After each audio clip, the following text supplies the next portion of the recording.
Candi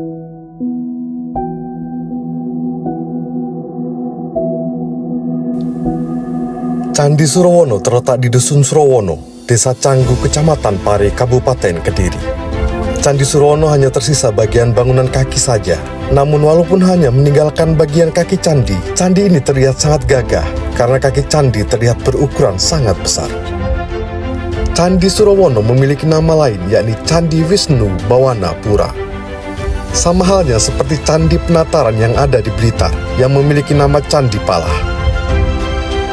Asal-usul dari Candi Surawono diperkirakan dibangun pada abad ke-14.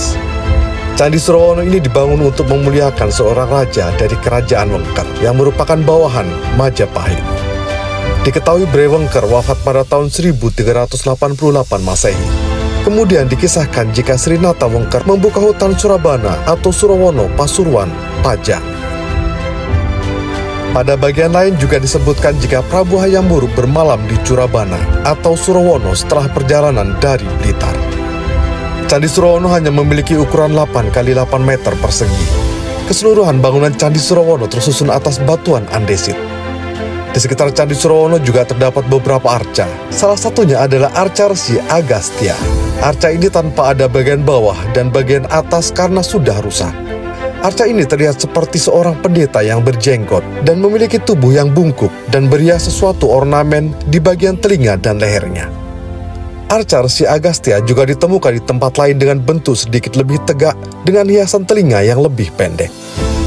Selain Arca Resi terdapat juga patung raksasa yang disebut Gana. Raksasa Gana ini dalam posisi duduk sementara kedua tangannya seolah-olah menyangga bagian atas candi.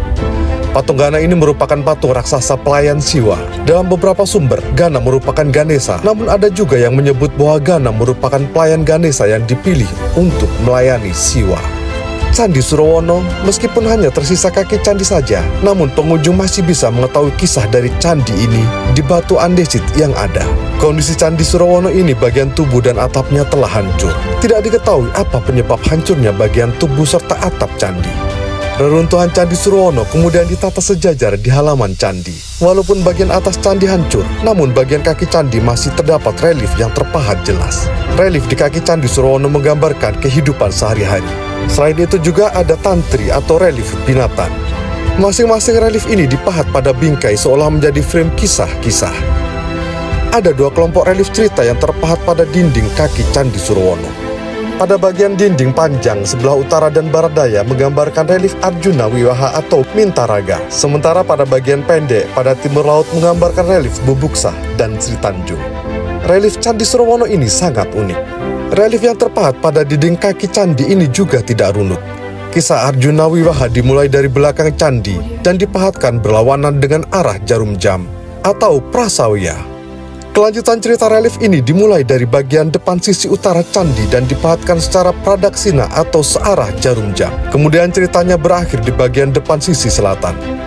Cerita Bubuksa, Gagang Aking, dan Sri Tanjung dipahatkan pada sudut-sudut candi. Penggalan relief Sri Tanjung di salah satu dukut candi menceritakan tentang pasangan kekasih Sidapaksa dan Sri Tanjung. Suatu saat mereka harus berpisah karena Sidapaksa diutus pergi untuk sebuah misi. Ketika Sidapaksa kembali, ia menuduh Sri Tanjung tidak setia. Relief paling kiri menceritakan ketika Sidapaksa menyadari kesalahannya dan merasa sangat putus asa. Relief di sebelahnya memperlihatkan Sri Tanjung tengah naik seekor ikan besar untuk menyeberangi sungai di dunia orang mati. Kemudian relief paling kanan adalah ketika Sri Tanjung ditolak masuk ke dalam surga karena Sri Tanjung waktu ajalnya belum tiba. Sedangkan relief di sebelah kiri menunjukkan ketika Durga menghidupkan kembali Sri Tanjung. Dan relief paling kanan adalah ketika Sidapaksa dan Sri Tanjung dipersatukan kembali. Ada juga kisah 2 bersaudara yang menceritakan tentang upaya pencarian spiritual untuk mencapai kesempurnaan. Gagang Aking menepa diri dan melakukan puasa yang sangat ketat. Sedangkan Bubuksa sendiri tetap menikmati makanan dan minuman. Pada saat itu Batara Guru lalu mengirim utusan untuk menguji 2 bersaudara ini, yaitu Bubuksa dan Gagang Aking dalam bentuk harimau yang meminta daging manusia segar kepada keduanya. Gagang Aking menjawab bahwa tidak ada gunanya meminta daging darinya karena Gagang Aking kurus kering. Namun Bubuksa sendiri justru menawarkan dirinya sendiri untuk dimakan harimau itu. Harimau tersebut kemudian menampakkan wujud aslinya, yaitu sebagai utusan Batara Guru. Dan Bubuksa kemudian dinyatakan lulus ujian. Sedangkan kisah Arjuna Wiwaha dari beberapa sumber menyebutkan jika Arjuna Wiwaha menceritakan tentang Arjuna yang mengasingkan diri dengan bertapa di gunung. Pertapaan yang dilakukan karena Arjuna merasa prihatin atas terjadinya perselisihan antara Pandawa dengan Kurawa. Kisah Arjuna Wiwaha dibagi menjadi 3 bagian, yakni pertapaan Arjuna dan ujian dari dewa, kemudian pertarungan Arjuna melawan raksasa Niwata Kawaca, serta diangkatnya Arjuna ke kahyangan untuk menerima hadiah atas kemenangannya melawan Niwata Kawaca. Kisah cerita Arjuna Wiwaha di Candi Surawono hanya sampai pada adegan kekalahan Niwata Kawaca. Candi Surawono walaupun hanya tersisa sebagian kecil saja, namun banyak penganut agama Hindu yang datang ke candi ini dan melakukan ritual persembahyangan.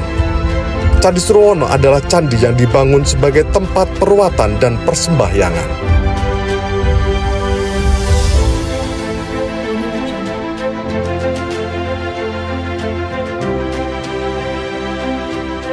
Jejak Peradaban Nusantara, tita luhur pengabdian untuk Nusantara.